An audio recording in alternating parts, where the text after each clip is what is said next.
Today I wanted to discuss a few things. I want to look at like kind of what it looks like to set up our goals and understand the rules of the fine art world, which is complicated. And I want us to, I think that part of why I set this presentation up the way I have is I really think of art and practice as like this holistic venture, right? Everything we do, I think, connects to these aspects. And the studio visit will kind of come last, but again, everything sort of builds to that. So I want to talk about where we begin, maybe a little bit about networking, and then end with the studio visit. So understanding our goals, or setting our goals and understanding the rules. Also, I will say I have a version of this to share with you all, so you can have a copy of this presentation at the end. So a few questions to consider.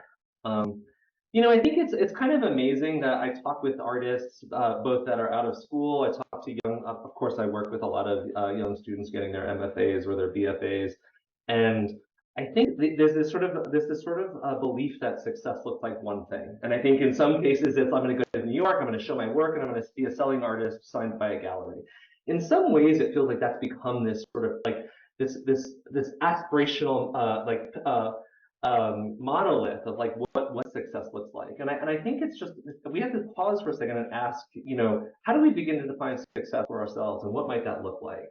Right. And I also think that because that first thing that I talked about is like it looks so it's so much harder to think about how we control that, because so much of that is out of our control. So how do we start to control our own success in the art world?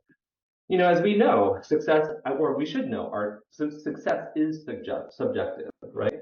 Yours is not going to look like mine, nor will it look like what you were told it would look like, and most likely won't even look like what you thought it was going to look like, right? Also, success, as we all know here, it takes time, patience. Is probably one of the hardest virtues to maintain as an artist, right? But I say the course, no matter what you do, continue, continue, continue. So for me, continuance is actually a mark of success in the studio and in what we do and what we think about. I want to talk about the rules for a second. You'll see in a second what I mean by this. So rule number one, this is a game. There are rule makers, players, winners, and losers. To play the game means to accept these rules. No one is allowed to question these rules. Only the rule followers have a chance at winning this game, and only the rule makers get to decide who wins. There's a second rule, and the second rule is this first rule is shit. And I say that not to say that there's not a lot of truth to rule number one, right? I think we've all experienced that, right? There are gatekeepers, there are these things that exist that sort of, potentially make our lives a little bit more complicated. But there is no actual rule book, right? I mean, that's important to understand, which I'm sure we do. And many will expect you to play by these unspoken rules, right? I think it's like, you toe the line, you behave yourself, you accept all these things unpaid, and then eventually one day you too, right? This is what we're told, I think. You get a chance, you get to decide. This is the most important part about rule number two. You get to decide how you play this game. I'm regularly reminding my students, even art school is a game. We get to subvert the rules of that game, how we're told how we are supposed to play that game every single day. Every new prompt, every new brief, every new exercise is a way to is a chance, an opportunity to subvert. And I think I use that word because I think it's important to think about what we learn through subversion and how we learn about ourselves and about the world around us when we think about things in that way. So where do we begin? I think number one, the most important thing, we have to maintain a strong studio practice, and that's going to be very different for all of us. And I think it's important to set realistic goals for ourselves. I was thinking about this recently as somebody who teaches during the academic year a lot, and then the summer comes, and I was like, I have all these goals, I want to do this, that, the other thing, and I was like, and then the summer happened, and I was like, I don't want to do anything. Like, it's like I need a break. So I didn't set realistic goals for myself. And then as soon as I realized that, I shifted the goals, because then I didn't want to feel like a failure, right? Because I think it's so easy to feel like a failure in the studio when we are our own small business owners, when we are our own bosses, when we are our own staff. We do this all for ourselves. But I do think it's important to spend as much time in the studio as you can. That's just the reality of what we do. Being in the studio, I think, does also include contemplation and, believe it or not, rest. I tell my students all the time. I tell us, I mean, there's a lot of research about how creatives actually need more rest, need more downtime than people who aren't using their brain in that way. Those moments where the shower principle happens and you get up those amazing ideas is, I think, in part contemplation. I think is in part rest. But I actually think rest, like napping, sleeping well, taking a walk and relaxing and stepping away from the day to day is so important. So contemplation too, something that we could talk more about. But I strongly believe in contemplative pedagogy in fine art studies, and that's just this sort of constant self-reflection and sort of really thinking about what it is we do, what it is why we're doing these things. And again, the hard part about that is it takes time, which is so difficult. Again, I think, where do we begin, right? We attend openings, we attend exhibitions, we follow galleries, art spaces, artists, whether it's, on their own newsletters, it's on socials. I think reading reviews and essays, I think, are so important. Just getting to know other artists, right? I think we just, like, how do we do that? How do we build our artist network? Even more so, we join more artist organizations. We go to these events like we are here today, meeting each other. Go to open studios. I love open studios. Back in New York, I would try to go to, like, Hunters and Parsons and all the open studios I can get a hand of, or hold of, because you just see so much. You see, it's the same thing. You see all the same people kind of going around. Signing up for announcements. I'm not on social, so I get a lot of email announcements in my inbox, and that just helps me keep on top of things. Artist registries, I feel like, are a little bit a thing of the past, but they used to be a great resource to kind of see what people were up to. But also today we have sites and socials, of course. I think taking a class, I love taking classes in art. I'm looking to maybe take a welding class and get back into an etching class soon, just for fun, just to meet new people, just to see what happens and to explore some new possibilities for myself. Attending residencies, of course, are great. Um, Introducing yourself via email, like a cold call email, doesn't always work. I think you tend to have to build relationships first. But I've cold called email people and be like, "Hey, this is me. Here's my work. I'd love to set up a studio visit," and great things have come from that.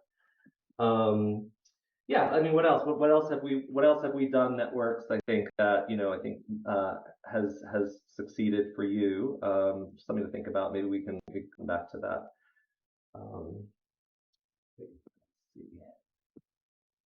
Okay, real quick, I think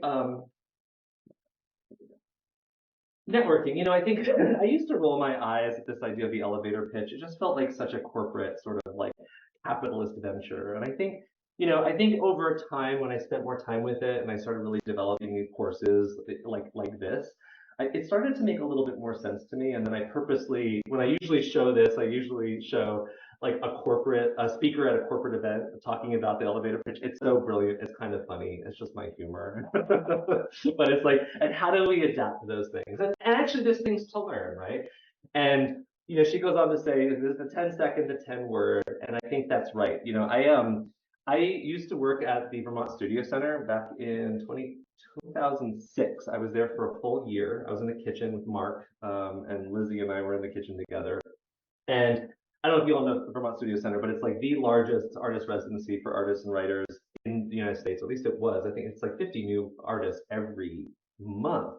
And every new month, it's like, "Oh, who are you? What do you do? Who are you? What do you do?" It's like, so my colleague and I were saying we're just gonna put a T-shirt, like print a T-shirt with like, "Here's where I'm from. This is the materials I work with. This is what," because it gets old, especially as a staff member at the Vermont Studio Center. As fun as it is for everyone else, it gets exhausting.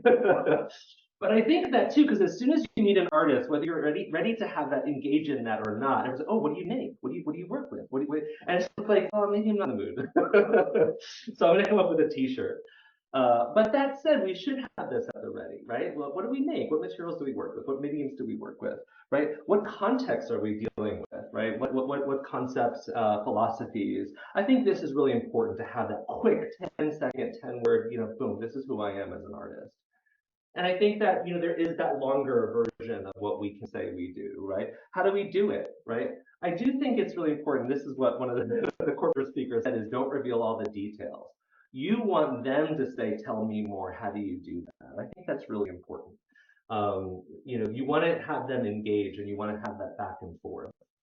Um, I also think a longer elevator pitch could be like, I'm really interested in showing in galleries. I'm really interested in meeting curators. I'm really like having that goal is, I think, important for you. I'm really interested in setting up more studio visits, which is why we're all here today, right? So I think that's a really great example of a way to say not only like what you do, how you do it, but then kind of what you're looking for. And I think it's really important, I think we've all had these conversations where, somebody like kind of hoards the conversation, right? It's like they don't get a word in edgewise. So how do you share that conversation? How do you get fair play time? Which I think is really important. How is it a dialogue? And I think we know pretty early on if it is a great dialogue, it's somebody who we want to continue to engage with. If it's not, maybe we move on. That's okay. All right. So the studio visit. I pride myself in developing studio visit pedagogy that uh, I think helps tremendously because of a few reasons. Should I say this first? Yes, I want to say, so when I was in grad school, I went to Brooklyn College for my master's, which is also Jack's alma mater. And I was in this crit and I worked installationally, I worked with found materials, and I had a fluorescent light in my installation.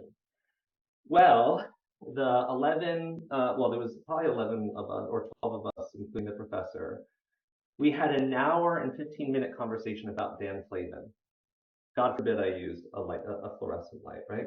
Now, I've studied Dan Flavin. I love Dan Flavin's work. I respect Dan Flavin's interest in spirituality and his confrontation of Catholicism and all this stuff. Like, it's brilliant work. It has nothing to do with what I was working with. And I, for whatever reason at the time, didn't feel like I could shift the conversation. It was an hour and a half of wasted time for not only myself, but everyone else there. And I said, this has got to change. I will also say another thing, and I've seen this a lot in grad school and undergrad and also as a teacher. The all-knowing professor comes in, throws himself down on the seat, they cross their legs and they put their hand on their chin and they say, tell me what you're doing. Tell me about your work. Excuse me, all the work's right around you. You tell me about my work. That's what this is about. You engage with my work for a second. That's why I'm bringing somebody to my studio. So this whole, and I know that's part of how I talk about with my students, this game of art school, where we know we have to supply the thesis, we know we need the artist statement, we know we need all this, but how we work our way through that is entirely up to us. And that can actually become part of the art, I think, to some degree. But I think it's really important. That just drives me crazy when people just want to hear the words first. And I think also that comes from confidence, right? A lot of younger artists just start talking straight away. Let your work speak for itself for a minute. And we're going to talk a little bit more about that. So I want to first talk about some of the guiding principles, some of the things that have given me formed where I think about studio visits and how I kind of formed this pedagogy around this. Bell Hooks' Teaching to Transgress, like one of the most life-changing books I've ever read. I don't know if you're familiar with Bell Hooks. This book is just phenomenal and talks so much about education, talks about racial justice, talks about feminism. Something that I highly recommend for everybody. Really talking about this education as a practice of freedom, which I think is so interesting and important. Sister Karita Kent's 10 Rules, right? I hope most of us have seen this. It's wrongly attributed to John Cage often, unfortunately, because John Cage added the last rule. But Sister Karita Kent's Immaculate Heart College of Art Department rules is sort of this ubiquitous art school thing. But I think because we've seen it so often in some cases, we kind of forget what it says. But also, for those of you who haven't seen it, it says some pretty lovely things. So, and I always have students read this like, hey, so what are your favorite rules? And I mean, every rule is always talked about, right? Consider everything an experiment. I love this, nothing is a mistake, right? There's no win and there's no fail. There's only make. These things are so, so important. I'm going to share some of these documents with you at the end so you have these. But this is 1960s that Sister Critic creates these. Also, Bread and Puppet Theater. Peter Schumann created this cheap art manifesto. This is again something I love, especially to show in the art institution. This idea that art is food, that art is nutritious, that art feeds us. I love thinking about this and bringing this into sort of the vernacular and how we talk about, art and think about studio visits. This is something new. This is actually through my museum, the Intermission Museum of Art. This year, I formed a committee for curricular thinking. This year's volume, which is just our program basically, is about higher education and thinking about what curricula look like. So this is a working statement, and really it talks very much about how we think about art and art practice, right? Failure is necessary. I love this. There's another really good one. We are forever learning, which comes from Joy James' ideas of revolutionary love. There's another really good one. They're all good, but failure as a point of origin. I love this idea. Bringing failure as a point of origin. I have a PDF for this of this, and I'll share that with you all so that you can read it properly. Some of us might have seen this one, facility advice, the how to work better. This one I also love, do one thing at a time. I think we've all been lied to. Capitalism wants us to think we can multitask and we can't. So what does that look like and how do we solve that problem? Well, we have to do one thing at a time. Learn to listen, learn to ask. I love these things. Keep it simple, be calm, smile. So that's officially advice. Swiss artists, 1991, they created that. And so I wanted to talk then about some of the readings that have also sort of brought some of my ideas about studio culture into play. So first, there's this piece by Scott Birkin in 2004 called How to Give and Receive Criticism. It's super like, again, sort of like I roll a lot. But once I started really engaging with this and saw how effective this piece was for first year students, especially who had never gone through proper critiques, it's so helpful. So I just wanted to sort of skim through some of this. His first part, the first section talks about assumptions that critics make. Now, and again, I think we've all experienced these, right? These are assumptions bad critics make, right? There's one universal objective measure of good and bad, that critics are the sole possession and skill to make these measurements, that anyone that doesn't possess this skill is a fool and should be ridiculed. I like that one because I think that's like art school when the students come out crying. That's useless. That doesn't help anybody, right? It's not about at that point. It's not about the student. It's about the professor, which is just stupid. And valid criticism can and should always be resolved. I think that's a really great a really great point. I think when we receive criticism, sometimes we think we have to figure it out and resolve it. But the problem is when we resolve one thing, we make other problems, right? So what does that look like? And I think it's really important to think about what we take from from critiques. Now, how do you give? So that's like the assumptions we make. How do you give critical feedback? Well, before you speak, know the goals. This is a really great point. And I love how Birkin talks about this. This is a quote from the text. To measure how good or bad something requires knowledge about the intent of the thing, of what the thing is trying to do. If you show me a frying pan that you've made and I criticize it for not playing MP3 files, there's a mismatch of intention in what we're trying to measure and evaluate. Unless the intention of the work is clear to everyone, like I want to make omelets, good criticism is impossible. And I think that is so brilliant. It is so helpful to know the goals of the thing we're trying to do. And then we're talking maybe about, Are they goals in playing with mediums? Are they goals in imagery? Are they goals in context and philosophies and different things? And that's a conversation that has to be had. And I think that's just so important to think about. Other points about giving good critical feedback. Good and bad is not the same thing as like and don't like. I think we probably all know that in this room, but we probably forget that sometimes. Talk as much about what something is as what it isn't. I think that's really helpful. And I hate this last one only because it's just such a corporate thing. My spouse works in corporate America, so I hear this a lot. But give the positive, the PNP, the positive, negative, positive sandwich. That's fine if that works for you. There's no judgment. I don't like it, but there's no judgment. Okay, now here's maybe the harder part. How do you receive critical feedback, right? That's really difficult, I think. So this is all from Birkin. Shut up. Just shut up and listen, I think is really important. Sometimes, again, I find that when we lack confidence in our studio space, we tend to talk too much.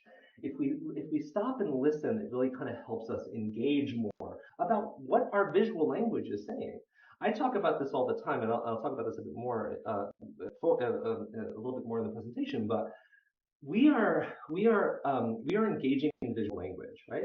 And so when we're in the studio, we're writing, we're creating, we're making visual language, the language. When we are viewing, we are deciphering, we're translating the visual language, right? This is an engagement process, and we're trying to understand it. If you think about it or relate it to learning another foreign language for you, if you're English as a first speaker, English language is your first language. If you want to learn Spanish, right? You can't engage with it immediately. You can't speak it. You can't read it. You can't, so it takes time and it takes understanding. So I really think about that and persuade people to understand that we are trying to become fluent in visual language first and foremost in the studio practice. So I shouldn't need context. I should actually be able to read your visual language and we can talk about it. I might be off, but the visual language is still saying something. So that's really important to think about. Also receiving critical feedback, like asking questions. I think you forget that. Like, that this is a conversation, it's a dialogue. It's not just, the breath of the person speaking or critiquing. It is a conversation. So having the artist ask clarifying questions is always really helpful. Referring back to the goals, we talked about the goals just recently. The goals are so important. If we go off track, if we start talking about Dan Flavin, I should have said, hey, wait a second. I didn't. Ask for what changes that you can make that will satisfy the criticism. That does not mean that you should make those changes. But if there's a clear criticism that is being made and there's a clear pathway forward, like it's a textural difference, like if we're talking about a painting, well, this texture is not working, or this is too clear, it needs to be, it needs to be blurred a bit, or this color against this color. I mean, that's different. Whether you do it is another story, though, right? So if there's a way forward, we should talk about that. Okay, that's the Birkin piece. Oh, there's ground rules for Birkin too. I'll just add those. Uh, this is so important. I've mentioned this a couple of times. Take control of your feedback process. You are in charge. You're inviting people. You're the host. You're in charge, not the critiquer. Pick your partners is a wonderful one. I have a friend who has 3 therapists. The tough love therapist, the one that like loves pats on the back, and then the control. I love it. I think about that as like critiques, right? You have to have the people that love your work so much that can say no wrong of you. Brilliant. You need that person because you need those pats on the back in what we do. You need that person that you know is going to be extra critical, right? That's going to challenge you, ask really good questions, and you're going to have this great dialogue. And then you need that person that's just kind of like that in between. That's just like, okay, this is what I'm seeing, this is what I'm not seeing, whatever. And having that, having the variety of conversation in the studio is so, so helpful. I also think picking your partners is important because the times that you need certain people, right? Right, like let's say a year before you're preparing for an exhibition or something. Yeah, you want the tough lover. You want that hard critical feedback. But 2 months before the exhibition, you need the lover. You need the person who's going to pat you on the back. Knowing when you need the criticisms that you're looking for or that you think you want is really helpful. But we also might not need a studio visit right before an exhibition. So that's something else to think about. Okay, yeah, strive to hear it all informally and early. Yeah, I think the more we talk about it, the more people we have, the easier this becomes. I tell students all the time, it's like, art school is amazing because it's like this place of support that like you're constantly getting feedback, that everyone wants to see you succeed. The second you leave this space, it might be 6 months, a year before you have someone in your studio, 2 years before you have someone in your studio. And I'm trying to prepare them for that because that was a real wake up call in my life after undergrad. I was like, oh shit, I gotta work to make this happen. And it's another thing that is expected of us as artists. Okay, so that's Birkin's piece as a sort of breakdown. Liz Lehrman is another person who's written this beautiful text, The Critical Response Process. And Liz Lehrman is writing this based on, pretty much based on performative work and performance. And it's really a way to sort of think about how we engage with work that is not yet complete, that is a work in progress or process, and how we can like develop a better, bigger, stronger conversation without derailing too much. Because when you're especially talking about performance, things tend to sort of be a little bit more set in stone. Not necessarily true, but often true. And how do we navigate that process? So I love that, and the most important part is it's a facilitated four-step method that emphasizes the values of dialogue and inquiry, which I really, really love. And the artists, for the most part, have complete control over this process. So a bit more about that. And again, I have this article that I'm going to share with you. But the artist, these are the roles: the artist who offers the work in progress for review. There are the responders, which can be one person, a few people, or many who are committed to supporting this artist and giving a mindful feedback. And then there's the facilitator who initiates these steps. And so what are the steps? Well, the core steps of Liz Lehrman's process here are the first step is the statements of meaning. So what has meaning? And so the responders are allowed to talk about what has meaning for you, and this segment is all framed in a positive light, right? Well, I see this X, Y, Z, this because of this, and this does this for me, and this is again in a positive light. So you're sort of responding to and or translating the visuals that you, and or audibles that you just experienced. The second core step, artist as questioner. So the creator gets to ask focused questions for precise commentary, right? So the creator might be not worried too much about the movement or about the lighting, but might be very interested in thinking about the makeup or the costume or the set or something like this, depending on what the performance is. So we can ask the artist as questioner ask very specific questions. Then there's the neutral questions from responders, and they get to ask informal and factual questions, which I think is, again, helpful. It layers kind of how we think about these things. These are all quite different, but there is obviously some overlap here. And then the fourth is the permissioned opinion. So responders first name the topic of opinion, then ask the artist permission to state it, right? So for instance, I have an opinion about the movement. Do you want to hear about it? The artist can say, no, I'm not interested in that, or yes, what do you have to say? And then there you go. You have a discussion about the movement in the piece. So I love this because, again, it really thinks about how you break down the conversation. It standardizes to some degree the roles, and also what's lovely about that is these roles are these roles can switch. And I think it's so important to think about the facilitator as the artist, the facilitator as a responder, and so on. So I think that that's really helpful to think about. Okay, so because of my grad school experience that I mentioned earlier, and basically having some of this as guiding principles and other research that I've done, I've created my studio visit rules.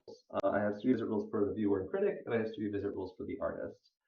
I mean, literally after that hour, 15 minutes talk on Dan Flavin, I sat down after everyone left and I started writing this. This has been adapted since then. But. So, number one, you're going to enter, you're going to relax, you're going to make yourself comfortable.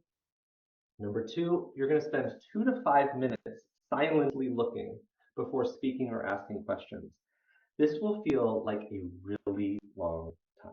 2 to 5 minutes, especially if you have somebody that you don't know that well in your space and they're kind of looking around, it's a little awkward. And it should be, because they should be really engaging in your material. You don't speak, then they don't speak. For the viewer and critic, number 3, talk about what you see in front of you. Start by describing what you see objectively without mentioning other artists or exhibits. How many times have you had, oh, do you know this work? Oh, have you seen this exhibit? Oh, have you talked about this? I'm not saying that, obviously, we are part of a lineage of visual culture. Obviously, what other artists are doing is so, so important. But a studio visit is about that artist, not about what other artists are doing. And if we're engaging properly with the work and with that artist, we're talking about what's in the room. This other things can be talked about later, but at this time, I don't want to hear about what you think, how you think my work is, looks like something else, is somebody else, whatever. I'm just not interested, and I think it derails the conversation. Um, Number 4, ask questions if something isn't clear. Bring your expertise, but don't give advice on what you would do. That's a difficult one, right? Really understanding the visual language of the artist that we're critiquing, that we're reviewing, and really trying to understand what it is they might do, anticipating based on the knowledge and language that they're giving us. Again, this is not easy to do, which is why we say, oh, I would do this. It doesn't matter what you would do. What do you think the artist should do? That's a very different question. Talk to the work in front of you first. I think that one's important, especially when we're doing like a group critique, because what happens is two people who know each other well might start talking about something that like the artist did 2 years ago, but it's not. But everyone else is not privy to that, right? We don't know what that looks like, so it doesn't do justice to the group critique. So I always think that it's really important to talk to the work in front of you, so you can have a very intense dialogue about the things very specifically. And then lastly, I think it's important to state this. If you have nothing to say, follow up with an email. If you have nothing to say, it's okay, and always follow up with an email. I was a visiting critic over at Wasaic Project a while ago, several years ago, and I was doing back-to-back crits. It was a lot. I think it was like 20 or something, like back-to-back for like 15, 20 minutes. And I was doing so well. I get to the last artist, and they totally stumped me. They were making very complicated work that actually was a little bit beyond my sort of understanding and knowledge, and I was exhausted. So I literally said, it was so awkward. I said this is I said something along the lines of, this is an amazing body of work. It's clear the amount of work and labor that you're putting into this. I need to think about this a bit. I need a chance to think about this, and on my train ride home, I'm going to contemplate this more, and I'm going to email you some of my thoughts. And I did exactly that. And it was a little awkward, but they understood. And I think they valued it because I didn't just say stuff, right? Because if we're tired, we're exhausted, or we don't know what we're looking at, we sometimes say the wrong thing. And I'm really trying to think about being mindful of that. So the studio visit rules for the artists. What are the expectations that you should put on yourself? Invite visitors when you're ready to discuss your work. I think that's important. You don't always need people. Like I said, a month before an exhibition, it might not be the right time. So think about, plan when you're ready, and plan when your work is ready to be discussed. Be clear something is still in progress. I think that's important. We start talking about something that's finished or not finished. Well, I think we approach those things very differently. Offer a seat and refreshments. It sounds stupid, but someone said, I took this, there was somebody I was visiting way out in Ridgewood one time, and I think it was a weekend, so trains were a mess, and it took me like an hour and a half plus to probably get there. It was a hot summer day. I was exhausted. I was like dehydrated, and I just needed to sit and reflect for a second, and that didn't happen. And I held it. I held it against the artist a little bit. I have to be honest. I was like, I just need a glass of water. And I should have asked, and I think I did later. It's like, hey, can I have a glass of water? I shouldn't have to ask. So think about that. I mean, maybe a little fussy, but I think it's true. I mean, a seat is helpful. Allow time for your viewer to experience your work. As I said, this is back on the other one that we just talked about, but they shouldn't be asking questions. They shouldn't be, providing conversation straight away, and you shouldn't be talking about your work straight away. I think once they start talking here again, I think it's great to provide objective observations, right? So I think it's really important to say, this is what I see. this is, these colors against this color, this scale, this, that, the other thing. This is, and you could even start talking about context. Okay, I think I'm reading this out of this or that in here. Again, it starts to be helpful where it's objective. It's not, the criticism hasn't really started yet. Progress to a more critical discussion about the work, about the context. So obviously at this point you offer a little more context, you fill in with your thoughts and experiences, and this is the opportunity for you to ask direct questions. Remember always that you control the visit. And for artists who are hosting, always follow up with a thank you email and continue the conversation and make sure that people are updated on your work. So in the classroom, I typically do, again, this is usually a group visit. And again, this is a abridged version of my rules. So we first look for 1 to 2 minutes without saying anything. Everyone states objective observations or descriptions about the work, which can also like lean toward a cold read of the work. But again, sometimes cold reads become subjective. I really want these moments to be objective. I think it's really important to learn and state exactly what we're looking at. And young artists, especially in school, they're like, "What material is this?" It's like, no. Look, you tell me what material it is. Don't ask the artist what material it is. If the more fluent we get in visual language, the better the ability we'll have to identify those things. The artist then provides insight and context, and then a critical discussion begins. And it's usually led by the artists, and they get to sort of say no to certain things if they don't want to talk about them. Lastly, I just wanted to mention, thinking about the digital studio visit, right? I mean, I actually was doing these before COVID. I think COVID times made this a little bit more real for many more of us. But this is still something that we can access because we don't live close to some people. Might want to be having conversations with people across the country or in other countries. So this is a great way to do it. So I think just a few steps or a few hints on this is keeping your site and your socials up to date is so important. Your site, especially as somebody who's a curator who looks at other people's work, when I see an out-of-date website, I get really frustrated because I'm not on social. And if I see something outdated, I tend to sort of look, I move on and look at somebody else because it just maybe shows a lack of attention to detail, I think, in some ways. So I think that keeping your site up to date is really important. Creating a package portfolio is really helpful. A PDF that you can send out is great. Make this a beautiful thing. Make it a design thing. Producing a studio publication, go a step further and actually print something. Which would be helpful and something that you can hand out. The days of old where we used to walk around with slides or portfolios in New York City at galleries, that doesn't really happen anymore. And I think the equivalent of that is like a cold call, like a unsolicited email to somebody. I say don't really do that. You want to shop your stuff around, but get to know people first, right? Go to the galleries, know that get to know curators and get to know that they're potentially working they would be interested in your work, right? The unsolicited emails, especially when you're busy. When I was down in Virginia, I was the chief curator at this space, and I would get like, I don't know, 5 a day, and it was exhausting. And they get trashed, so don't even waste your time. I didn't even look at them. But if somebody I got to know and said, "Hey, I was at the opening, it was brilliant. I saw your work. This is exciting. I'd love to set up a meeting. I'd love you to come to the studio visit."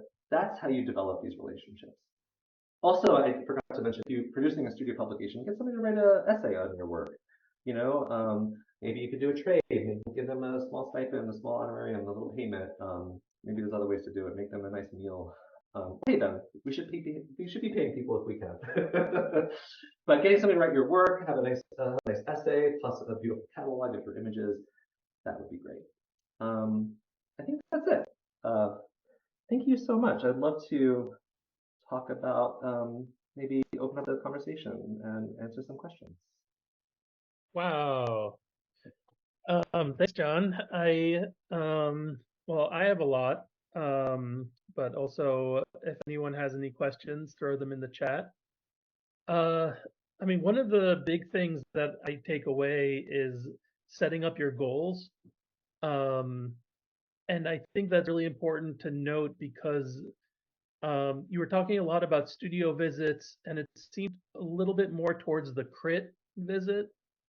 But also, as a professional artists running your own small business, we have a lot of visits by gallerists and curators, and that's a whole other bag.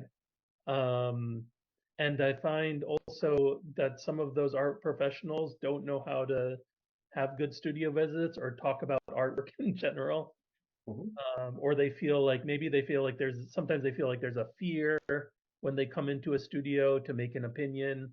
I've Mhm. just had a lot of like gallery visits where they are very tight-lipped.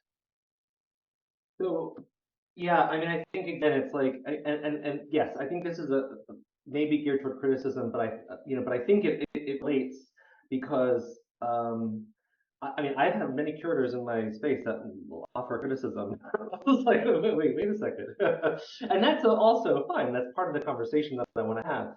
But if I'm comfortable enough with somebody that's coming to my studio, I send them my studio visit rules prior to.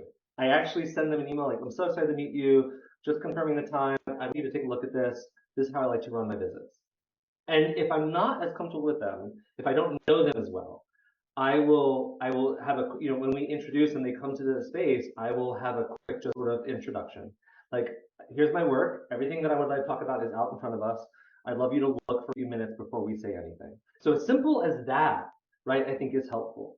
I think then, again, if you're having somebody who's a buyer versus a gallerist or curator or an artist friend, I think that's then when you change that, you prepare slightly differently. For a buyer, you're gonna make sure that your painting rack or your flat files or whatever are ready to be exposed, and you're gonna prepare for that, Mhm. because that's what you want them to see. The same is true of a gallerist potentially, or maybe digital is enough for a gallerist potentially, unless they say, oh, because typically gallerists kind of know, they're like, oh yeah, no, no, yes, no. Then that way you don't have to like waste your time preparing for everything. And then yeah, I think the studio, having an artist in your space, and I appreciate you saying that because I think part of like the knowing your goals and setting like understanding the culture that we want to create, it's about creating this space of camaraderie and more support because we're not doing this alone, even though the studio process can be so solitary. So I think that the more studio visits we have with our artist friends and the more critiques we have with them, the better prepared we are also then to have buyers and galleries and critics in our space. And I'd also remind people that like remembering that when you have a studio visit that you're having another person in the studio. And I mean, there's so much to say about that, but like I think part of the best thing to come out of a studio visit is that you are hosting someone, as you said, like offer them a seat, offer them water, and that they are a human being. And there's a lot to say there, which is like first of all, you're making a more of a connection with another human being. And so that piece of networking of having them in your studio is a big benefit. And then the second one is remember that they also have things happening. And so it's good to have conversation. And conversation isn't just one-sided, lecturing about your work or just talking about your work, but I think there's room also to talk to them more about what they're doing as well. Um, I I think think, that's such a yes, sorry, Jack. yeah, no, you, I think it's just such a great point, and it's like especially so even if I don't know the person, like I have a small spread, I always offer like tea, coffee, or some Pellegrino or something like that, right? And I think it's a sit down first because especially if I don't know the person, I want to get to know them a little bit. So I think that's a really great point. It's like I want to have a conversation, get to know where you're coming from a little bit, and then give you my quick intro and have you look at the work, and then we can talk about it, right? I think that's right. If it's somebody I know and it's somebody I know I have to feed, the spread gets bigger, and then you can like gossip for a minute and then have the visit. So I think again, it depends on who you have and how comfortable you are with these people. But I think your point to these are human beings and they are coming with their own baggage and their own shit and they have their own lives. Giving them a moment to also enjoy this space because this is an amazing, fun, enjoyable space. And it's what we do. And when we have work and we have conversations, have conversations in the gallery, it's very different and a little less personal because you're so busy as the artist, having all these other conversations. having that one-on-one or the two-on-one is just so much fun and so exciting. I think it's a great point, but I think there are ways to make that space more comfortable, especially, regardless of whether we know these people better or less, and make those connections as quickly and early on as possible. There's also so my mind rushes. First of all, I'd say I love the idea of also putting out some sort of light food or like a snack or because some people come in and have low blood sugar. I know I've done studio visits where like I come in and I'm a little hangry and it is not good for the visit. Then second of all, I'd say also again, like one of the best parts of a studio visit when it's like a curator or a gallerist or something is making the connection. um, so it's not always about just talking about the work, right? It's talking about like what they're interested in and what they are looking at. And, and to remember that like gallerists have a much different viewpoint of things than curators. Like a curator is looking to show your work, a gallery is looking to sell your work. Mhm. So they're looking for different things within a body of work. I wonder, what do you think about, because a lot of what you're saying is also kind of like studio visit as performance or like theater in a way, like you're setting up rules and then like asking the person to perform. Um, I mean, my mind immediately goes to like the clean studio versus the messy studio, or like you were saying, you have a gallery in there, like they want to see the work clearly, probably if they can sell it. But then again, sometimes I walk into a messy studio and that's really enjoyable too, because you're like Mhm. discovering and Mhm. you're entering. I don't know. What do you think? Well, I will state this thing first that, rules are wonderful, but rules were always made to be broken. So that's a really important statement. So there's that. Number two is I think you need to know who's coming to your space because yes, a gallerist for the most part is going to want to see a clean environment and and get to see as much of your finished work as possible. Um, a curator may be a little bit more flexible, and then an artist, or colleague is definitely going to just want to see the mess. And so again, I think it's knowing who your audience is. It's like anything we do, an artist statement, the CV, the whatever we do, we have to know who our audience is and prepare for that, best for that. If it's if I've had like curators in my space that I don't know, I tend to go a little tidier. And then as I get to know people better, I want them to see more how I live as an artist. So then they see it more.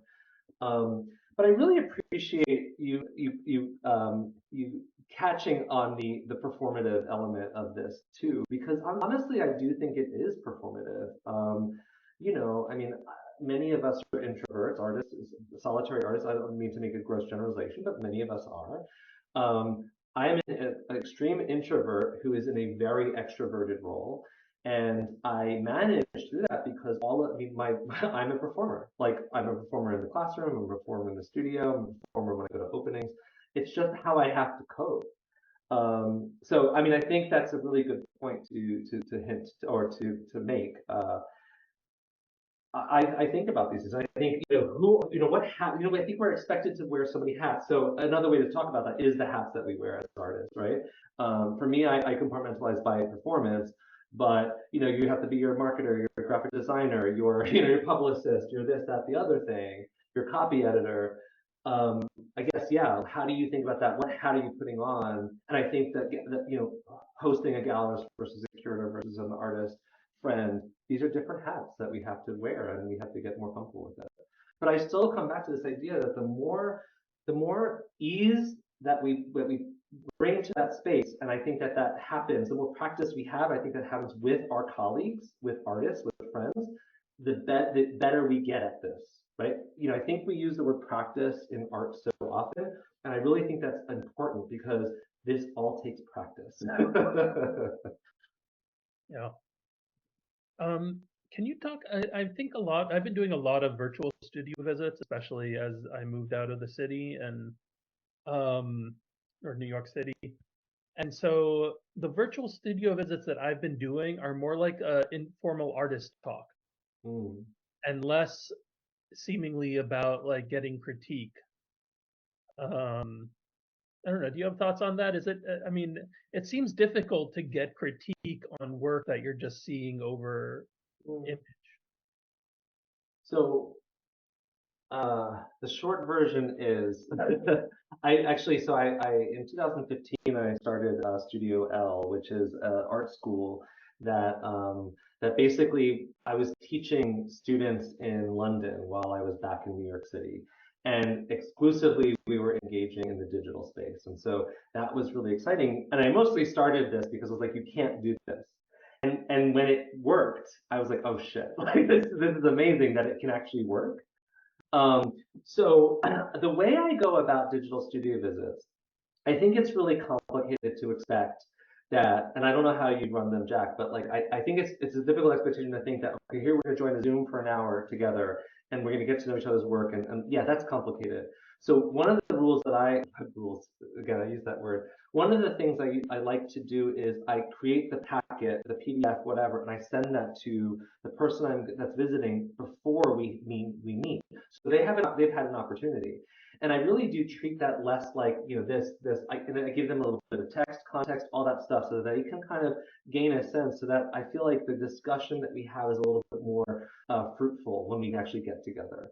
Because I hear what you're saying, and it's like the last thing I want to do at a studio visit is have an artist lecture. Like I want to have a conversation. And I think that, you know, providing information beforehand is really helpful and actually does a good job at doing that. And then you can have the discussion and talk a little bit more about some things. But that's the way I found to get around that. Yeah, I mean, most of the studio visits that I do are virtual ones. I guess my big goal is to both have more of a connection with the person and to um, and to give them to an introduction to my story. So Yeah, that that gives them some sort of buy-in, hopefully, to what I'm doing. Um, but less about the critique version. We yeah, do have a what is a digital visit? yeah, What yeah. So it's basically like inviting somebody into your studio, but using Zoom, using email, using any sort of digital version. I've done digital studio visits before Zoom, where I mean, I was literally emailing a packet.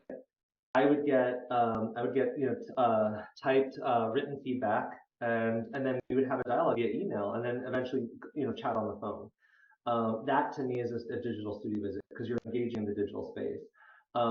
Digital studio visit, the way I typically do it is I create a portfolio of the work that I really want to talk about. I send that via email with a few expectations. Like I said, hey, do you mind looking at this? Write a few questions. We'll meet for a half hour and have a conversation, via Zoom or FaceTime or whatever. And then you have that conversation with somebody. So it's dedicating space and time for your work in any digital space that makes sense for you. I've done And them it's two ways. I mean, like because I do a lot.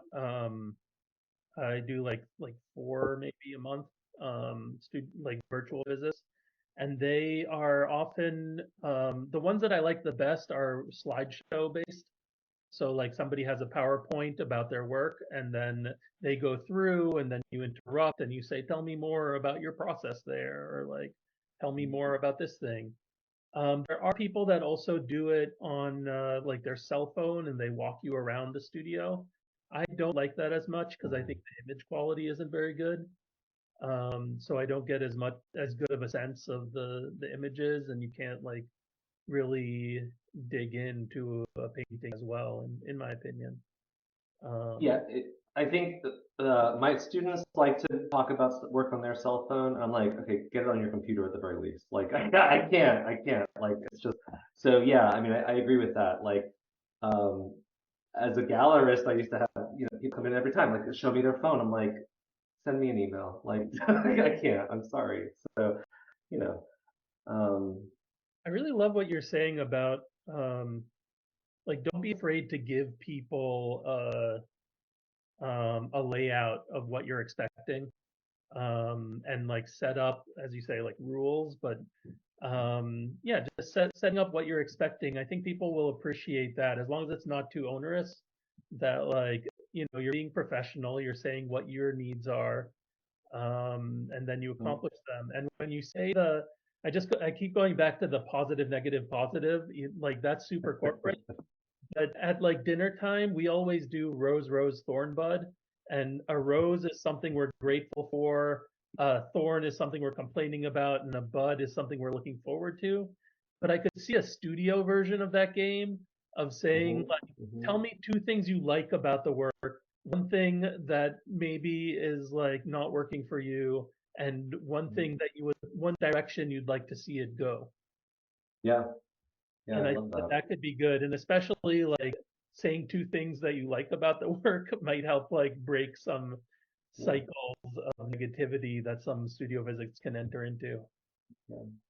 And I think it's important that you mentioned, something being too onerous. Like, I agree with that. Like, if I'm meeting, as I said, like, if I'm meeting somebody for the first time, I don't send them the rules and be like, read this and this is what I expect. Like, I'll nudge them there, and then I'll introduce myself in person, and we'll have a conversation, and then I'll sort of express my expectations there.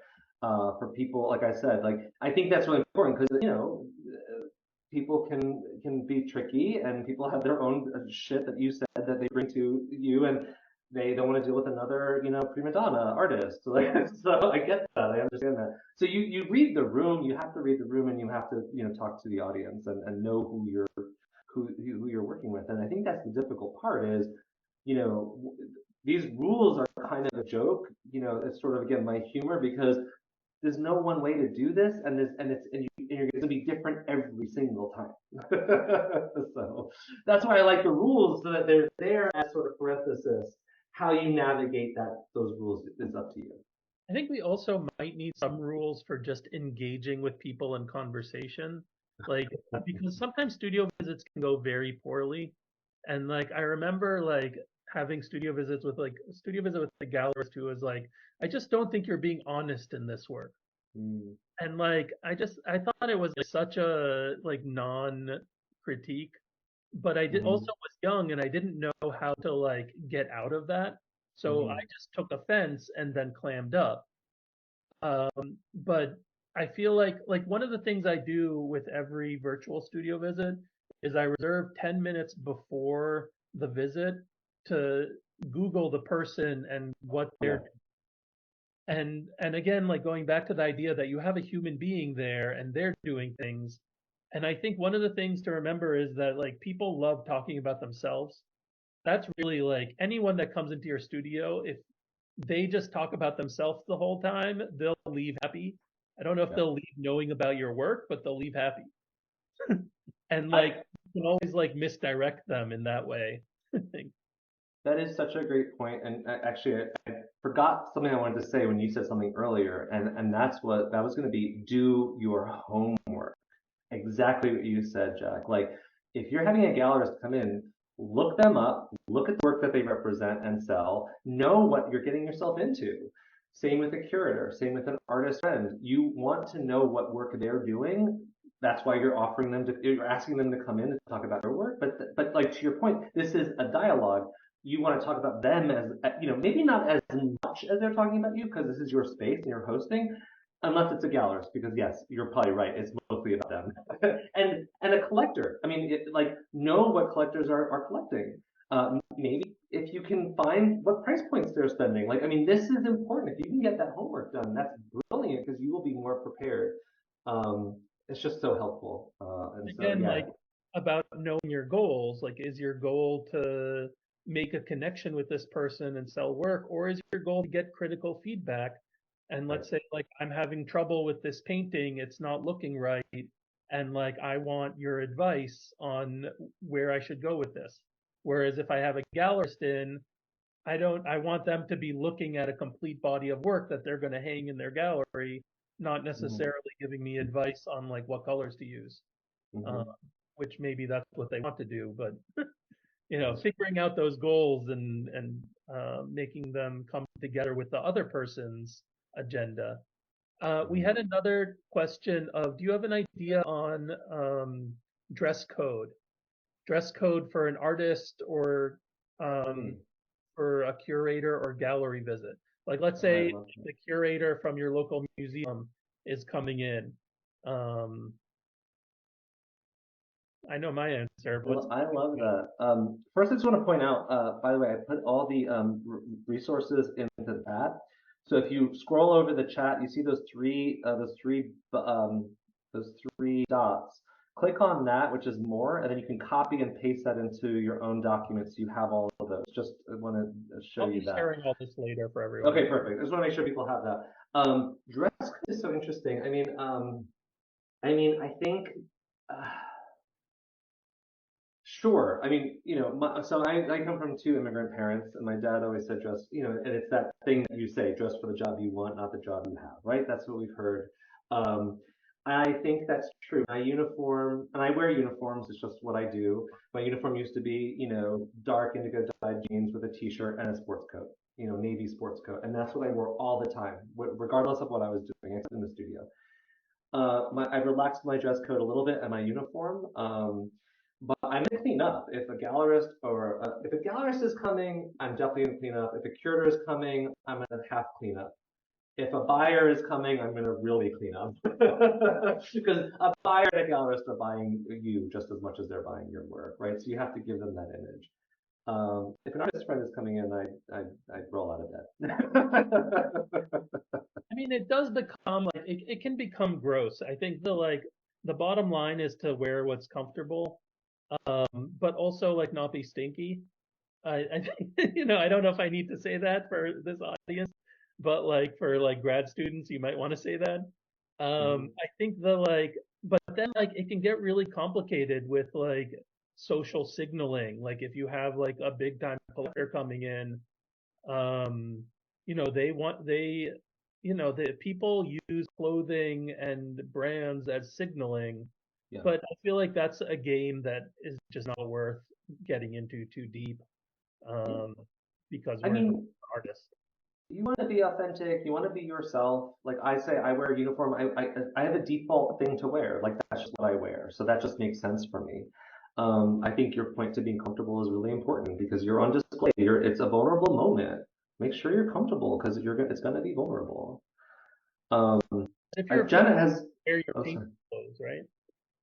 I mean, when I was young and I was upstate New York City, I was, a small town, celebrity because because I wore my painting clothes everywhere, and everyone was like, "Oh yeah, John the artist who has, always wears painty clothes, right?" So, um, Janet has a question about, where to even start too, and I think Janet, like, I think we talked about that a little bit about like just like mostly getting to know other artists and kind of like understanding like, going to these things, joining these organizations, meeting people, and also like maybe before getting people into your studio, offering to go visit other people's studios, right? And like start to understand what that feels like and looks like. It's about a network, and I hate the corporate sort of sensibility of that, but I'll use the word like community, right? It's about the community of artists around you, and that's why I really focus on artists working with artists because we build that confidence, we build that understanding through that. And through our network of artists, our community of artists,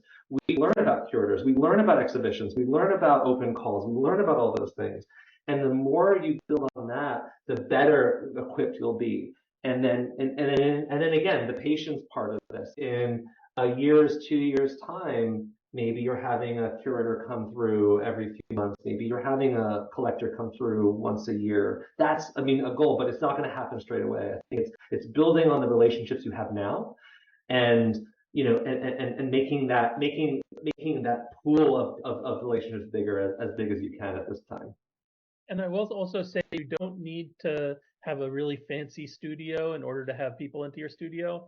And you don't even need to have a studio. I've gone to many studio visits in New York that were like artists pulling things out on their kitchen table and, here's the stuff that I'm making. And it's totally fine. I mean, you're coming to see the artist's work and to talk with the artist. Um, and Janet, I'd say it sounds like you're part of a women artists organization in Connecticut.